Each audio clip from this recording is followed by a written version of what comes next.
In the quiet, picturesque town of St. Clair's Hollow, nestled between rolling hills and dense forests, the St. Mary Magdalene Convent stood as a beacon of hope and charity. For decades, the nuns of the convent had been revered for their selfless work, providing food, shelter, and medical care to the impoverished. The townsfolk admired them, and donations poured in from across the country, funding their charitable endeavors. But beneath the surface of this idyllic sanctuary, a secret was brewing, one that would shake the community to its core. The story begins in the early days of spring, when the first whispers of financial irregularities reached the ears of local authorities. It started with a routine audit of the convent's finances, requested by the diocese to ensure transparency in the handling of donations. The audit was supposed to be a formality, a rubber stamp on the convent's impeccable reputation. But what the auditors discovered was anything but routine. Sister Margaret, the convent's treasurer, was a woman in her late 50s with a stern demeanor and a reputation for meticulous bookkeeping. She had served the convent for over 30 years, earning the trust of her fellow sisters and the community.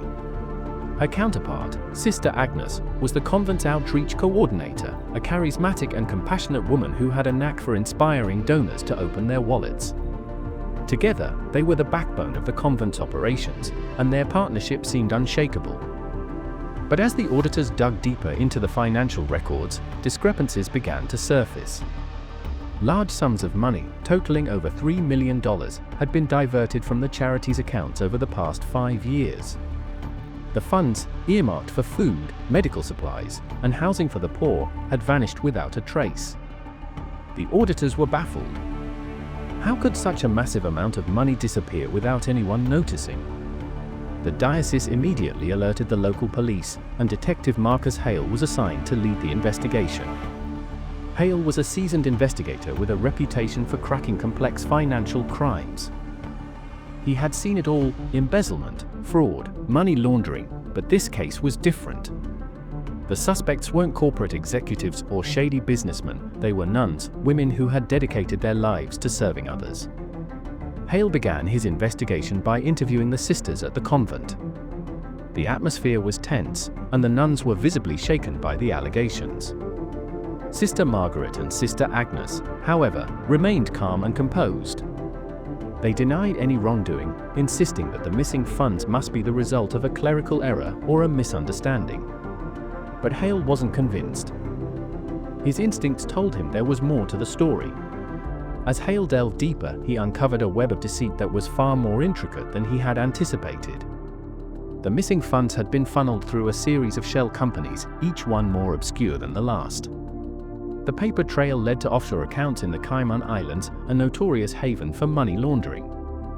It was clear that whoever was behind this scheme had a sophisticated understanding of financial systems and a knack for covering their tracks. But why would two nuns, women of faith, engage in such a brazen act of theft? Hale knew that motive was key to solving the case. He began to piece together the lives of Sister Margaret and Sister Agnes, searching for clues that might explain their actions. What he found was a tale of desperation and betrayal. Sister Margaret, it turned out, had a troubled past. Before joining the convent, she had been a successful accountant, but her career had been derailed by a scandal involving embezzlement at her former firm. She had sought refuge in the convent, hoping to start anew. Sister Agnes, on the other hand, had a history of gambling addiction, a secret she had kept hidden from her fellow sisters. Her charismatic personality masked a deep-seated need for validation, and she had struggled with feelings of inadequacy for years. As Hale connected the dots, a picture began to emerge. Sister Margaret, with her expertise in accounting, had orchestrated the scheme, while Sister Agnes, with her charm and connections, had helped to cover their tracks. Together, they had siphoned off millions of dollars, using the money to fund a lavish lifestyle that was a far cry from the vows of poverty they had taken. But Hale knew that proving their guilt would be no easy task. The sisters had been careful, and the evidence was circumstantial at best. He needed a breakthrough, something that would tie them directly to the missing funds.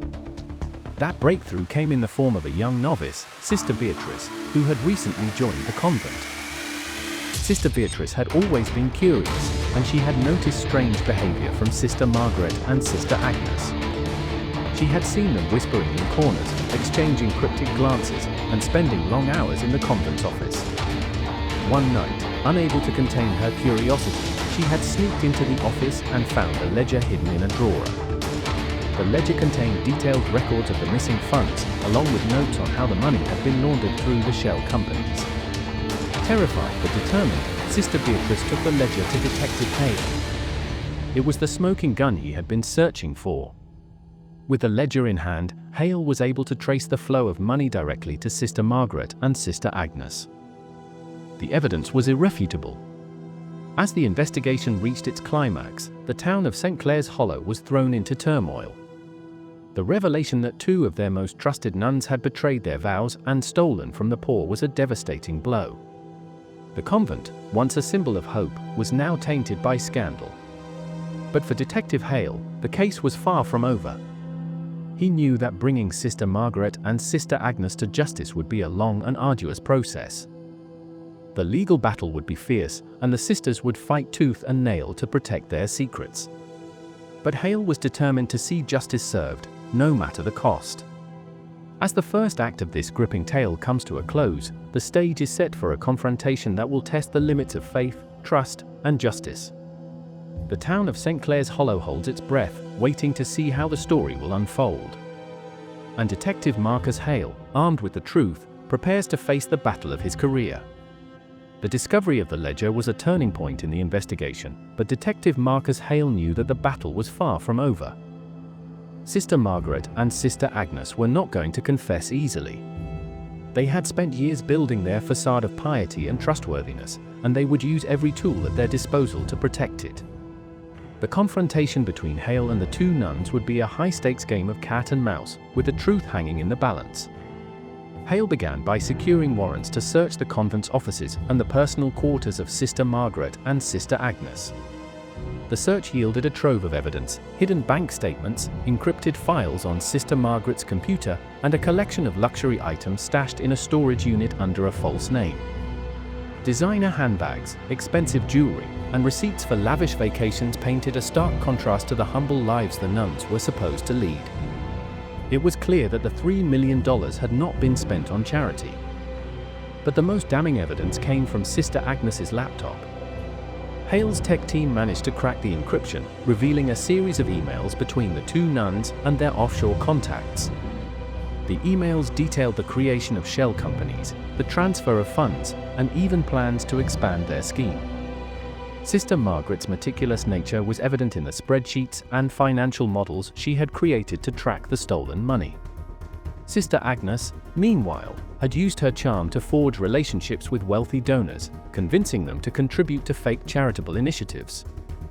Armed with this evidence, Hale called Sister Margaret and Sister Agnes in for questioning. The interrogation room was cold and sterile, a stark contrast to the warmth of the convent. Sister Margaret sat with her hands folded neatly in her lap, her expression unreadable. Sister Agnes, on the other hand, fidgeted nervously, her eyes darting around the room. Hale started with Sister Margaret, knowing that she was the mastermind behind the operation. He laid out the evidence piece by piece, watching for any sign of weakness. But Sister Margaret remained calm, her voice steady as she denied any wrongdoing. She claimed that the ledger was a forgery, planted by someone with a grudge against the convent. The luxury items, she said, were gifts from grateful donors, and the offshore accounts were part of a legitimate investment strategy. Hale wasn't fooled. He pressed harder, pointing out inconsistencies in her story and highlighting the incriminating emails. But Sister Margaret was a formidable opponent, her years of experience in accounting giving her the ability to twist facts and deflect blame. The interrogation stretched on for hours, but Hale couldn't break her. Frustrated but undeterred, Hale turned his attention to Sister Agnes. He knew that she was the weaker link, her nervous demeanor betraying the guilt she was trying to hide. He took a different approach with her, appealing to her sense of morality and the vows she had taken. He reminded her of the people who had been hurt by their actions, the families who had gone without food, the children who had been denied medical care. At first, Sister Agnes held firm, repeating the same denials as Sister Margaret. But as Hale continued to chip away at her defenses, cracks began to appear. Her voice wavered, and tears welled up in her eyes. Finally, she broke. She confessed to her role in the scheme, admitting that she had been swayed by Sister Margaret's promises of a better life. She described how the two of them had started small, skimming a little off the top of donations, but the temptation had grown too strong to resist. Sister Agnes's confession was a major breakthrough, but it wasn't enough to bring down Sister Margaret. Hale needed more. He decided to use Sister Agnes's confession as leverage, hoping to turn her against her partner in crime. He offered her a deal: if she testified against Sister Margaret, he would recommend a reduced sentence. Sister Agnes hesitated. She had always looked up to Sister Margaret, seeing her as a mentor and a friend. But the weight of her guilt was too much to bear. She agreed to cooperate, providing Hale with a detailed account of their crimes. She revealed how they had manipulated donors, falsified records, and even pressured other nuns into silence. With Sister Agnes's testimony, Hale was able to build a strong case against Sister Margaret. But the confrontation was far from over. Sister Margaret, realizing that her partner had turned against her, launched a counterattack. She hired a high-powered defense attorney, who immediately went on the offensive, challenging the admissibility of the evidence and attacking Sister Agnes's credibility. The legal battle that followed was intense and grueling. The prosecution and defense clashed in court, each side presenting their case with passion and determination. The media descended on St. Clair's Hollow, turning the trial into a national spectacle. The town was divided, with some standing by the nuns and others calling for justice. As the trial progressed, Hale found himself under increasing pressure. The defense painted him as a ruthless investigator who had targeted two innocent women, while the prosecution struggled to counter their arguments. But Hale remained steadfast, determined to see the case through to the end. The confrontation reached its climax during Sister Margaret's testimony. She took the stand, her demeanor calm and composed, and delivered a powerful defense. She admitted to making mistakes, but insisted that her actions had been motivated by a desire to help the convent. She portrayed herself as a victim of circumstance, a woman who had been forced to make difficult choices in the face of adversity. But Hale wasn't about to let her off the hook. During cross-examination, he confronted her with the evidence, forcing her to confront the truth of her actions. He exposed the lies and contradictions in her testimony, leaving her flustered and defensive. By the time she stepped down from the stand, it was clear that her facade had begun to crumble. As the second act of this gripping tale comes to a close, the stage is set for the final resolution. The trial hangs in the balance, with the fate of Sister Margaret and Sister Agnes resting in the hands of the jury. Detective Marcus Hale, battered but unbowed, prepares for the final showdown, knowing that the truth is within reach. The town of St. Clair's Hollow holds its breath, waiting to see how the story will end. And the two nuns, once revered as pillars of the community, face the consequences of their actions. The trial of Sister Margaret and Sister Agnes had become the defining moment for St. Clair's Hollow. The courtroom was packed every day, with townsfolk, journalists, and even curious outsiders filling the benches. The air was thick with tension as the prosecution and defense delivered their closing arguments. The jury, a mix of locals and outsiders, listened intently, their faces unreadable. The fate of the two nuns, and the soul of the town itself, rested in their hands. Detective Marcus Hale sat in the back of the courtroom, his eyes fixed on the jury. He had done everything he could to bring the truth to light, but he knew that the legal system was unpredictable. Sister Margaret's defense attorney had done an impressive job of casting doubt on the evidence and painting her as a misunderstood woman who had made regrettable, but ultimately selfless decisions. Sister Agnes, meanwhile, had stuck to her confession, her testimony a damning indictment of her former mentor. But would it be enough? The jury deliberated for 3 long days. The wait was agonizing for everyone involved. The convent, once a symbol of hope, now stood as a reminder of betrayal. The townsfolk were divided, some prayed for the nuns' acquittal, while others demanded justice for the stolen donations and the broken trust. Hale spent the days reviewing the case files, preparing for the possibility of an appeal if the verdict didn't go their way. Finally, on the afternoon of the 3rd day, the jury returned with a verdict. The courtroom fell silent as the foreperson stood to deliver the decision. Sister Margaret was found guilty on all counts: embezzlement, fraud, and money laundering. Sister Agnes, whose cooperation with the prosecution had been taken into account, was found guilty of lesser charges but would still face significant prison time. The verdict sent shockwaves through the courtroom. Sister Margaret remained stoic, her face a mask of defiance, but Sister Agnes broke down in tears, her sobs echoing through the room.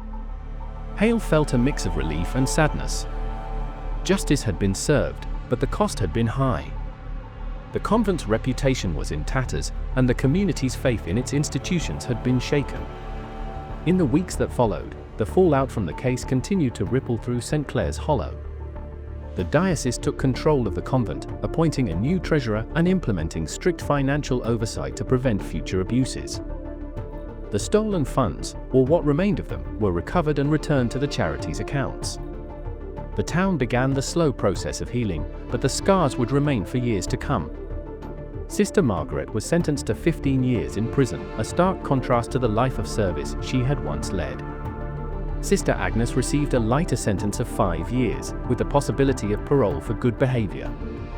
In a surprising twist, she chose to spend her time in prison volunteering in the prison's outreach programs, seeking redemption for her crimes. Detective Marcus Hale returned to his work, but the case stayed with him. It wasn't just the complexity of the investigation or the high-profile nature of the trial that lingered in his mind, it was the human cost. He had seen how greed and desperation could corrupt even the most seemingly virtuous individuals, and it left him with a profound sense of unease. Still, he took solace in the fact that he had done his job. The truth had been uncovered, and justice had been served. As for the town of St. Clair's Hollow, life slowly returned to normal. The convent continued its charitable work, though under a cloud of suspicion that would take years to dissipate. The townsfolk, once united in their admiration for the nuns, now approached the convent with a cautious respect. The scandal had changed them, but it had also reminded them of the importance of vigilance and accountability. The story of how 2 nuns hid $3 million in charity donations became a cautionary tale, one that was told and retold in hushed tones. It was a story of betrayal and greed, but also of resilience and the enduring power of truth. And for Detective Marcus Hale, it was a reminder that even in the most unlikely places, darkness could lurk, and that it was the job of people like him to bring it into the light. As the final act of this gripping tale comes to a close, the town of St. Clair's Hollow looks to the future, determined to rebuild and move forward. The convent, once a symbol of hope, now stands as a testament to the complexity of human nature. And Detective Marcus Hale, his work done but his mission far from over, prepares for the next case, knowing that the